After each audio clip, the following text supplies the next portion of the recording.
करोड़पति बनना है तो नौकरी छोड़िए। सही सुना आपने। चलिए पहले एक छोटी से एक्सरसाइज करते हैं। आप अपने शहर के किन्हीं 5 करोड़पतियों की लिस्ट मन में सोचिए। प्लीज इस स्टेप को मिस मत कीजिए, सोचिए जरूर। अब बताइए इस लिस्ट में क्या कोई ऐसा भी है जो नौकरी पेशा है? मेरी लिस्ट में तो नहीं है। मेरे दिमाग में जो नाम आए वो मैं आपको बताना चाहूंगा। मैं आगरा U.P का रहने वाला हूँ और ये लोग वही के हैं।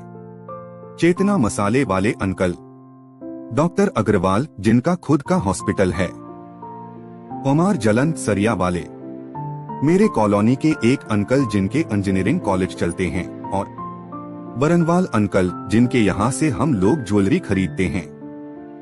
इन सभी में एक बात कॉमन है, लोग इनके यहाँ नौकरी करते हैं पर ये किसी के यहाँ नौकरी नहीं करते। ये सभी उद्यमी हैं, एंटरप्रेन्योर्स हैं, बिजनेसमैन हैं पर एम्प्लॉय नहीं हैं। कुछ लोग ज्यादा पैसा कमाने की इच्छा रखने वालों को उतनी रिस्पेक्ट से नहीं देखते हैं, पर मुझे लगता है कि इस महंगाई को देखकर उनके विचार में भी बदलाव आ चुका होगा। कितना कमाना है, कैसे कमाना है, इसकी परिभाषा बड़ी तेजी से बदल रही है। मेरी नजर में ज्यादा पैसे कमाने की इच्छा रखना एक अच्छी बात है, बशर्ते उसे कमाने के लिए गलत काम न किए जाएं।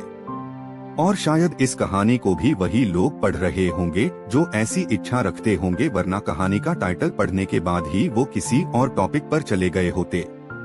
चलिए अब आते हैं मेन मुद्दे पर नौकरी छोड़ें कैसे? सवाल बिल्कुल ठीक है, पर उससे भी बड़ा एक सवाल है, नौकरी छोड़ी तो करेंगे क्या? अगर आपके मन में ये दूसरा सवाल आ रहा है तो उसका मेरे पास कोई जवाब नहीं है, क्योंकि ये तो आपके अंदर से आने वाली आवाज है कि आप क्या करना चाहते हैं। और यदि यह नहीं आ रही है तो अभी आप इस तरह के स्टेप के लिए बिल्कुल तैयार नहीं हैं। पर ये बात पक्की है कि यदि आप चाहें तो समय के साथ खुद को तैयार कर सकते हैं। अगर धीरू भाई अंबानी ने पेट्रोल पंप की नौकरी नहीं छोड़ी होती तो क्या आज रिलायंस जैसी कंपनी होती?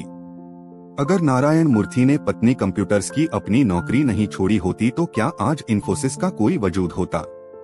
अमिताभ बच्चन ने भी पहले शॉ वॉलस और बाद में बर्ड एंड को नाम की एक शिपिंग फर्म में काम किया। अगर उन्होंने भी अपने दिल की आवाज नहीं सुनी होती तो भला भारत को कहाँ मिलता इतना बड़ा महानायक? ये बहुत बड़े बड़े उदाहरण हैं जिन्हें हम सब जानते हैं, पर यकीन जानिए कि ऐसी हजारों सक्सेस स्टोरीज हैं जहां पर लोगों ने अपनी सोच को हकीकत में बदल कर दिखाया है, गांव की गलियों से निकलकर शहर की बुलंदियों को अपना बनाया है, खुद बने हैं करोड़पति और कईयों को लखपति बनाया है। पर अभी भी हमारा जो पहला सवाल था कि पर नौकरी छोड़ें कैसे, वो वही का वही बना हुआ है। कहने की बात नहीं है कि ये एक बहुत ही बड़ा स्टेप है और बस यूं ही नहीं लिया जा सकता है। इस क्रांतिकारी कदम को वही उठा सकता है जिसके मन में कुछ अपना करने की तीव्र इच्छा हो और वो अपने प्लान को एग्जीक्यूट करने के लिए बहुत ज्यादा पैशनेट हो। जिनके अंदर वाकई में कुछ कर गुजरने की दीवानगी होती है, वो इधर उधर की बातें ज्यादा नहीं सोचते और बस लग जाते हैं अपने प्रयासों में। सुबह 9 बजे से शाम को 4:30 बजे तक पढ़ाने के बाद इन्होंने काम समझने के लिए एक और जॉब पकड़ ली। वो रोजाना शाम 6 से रात 12 बजे तक एक होटल में ड्यूटी करने लगे। जब काम समझ आ गया और कुछ पैसे इकट्ठा हो गए तो उन्होंने खुद का एक चाइनीज रेस्टोरेंट शुरू कर दिया। आज उनके रेस्टोरेंट 16 देशों में हैं, जिनमें कुल 3000 एम्प्लॉय काम करते हैं। इन्होंने खुद तो MBA नहीं किया है, पर इमाम अहमदाबाद से पैस आउट बंदों को बिजनेस संभालने के लिए रखा हुआ है। मेरे कुछ दोस्तों ने भी ऐसा ही कुछ किया है। मेरे फ्रेंड वैभव श्रीवास्तवा ने जॉब करते हुए एक ट्यूशन सेंटर की फ्रांचाइजी ली है और कुछ पार्टनर्स की मदद से उसे प्रॉफिटेबल बनाने में लगे हुए हैं। मेरे एक अन्य मित्र राहुल सहाय ने भी रिलायंस लाइफ इंश्योरेंस में काम करते हुए कुछ दोस्तों साथ मिलकर एक वोकेशनल ट्रेनिंग सेंटर निप्स और एक शानदार रेस्टोरेंट खोल लिया है। बहुत सारे लोग बहुत सारी आइडियाज के साथ अपने अपने सपनों को साकार करने में लगे हुए हैं और कर रहे हैं। हम इंसानों में यही तो खास बात है, हम जो सपने देखते हैं उन्हें साकार भी कर सकते हैं।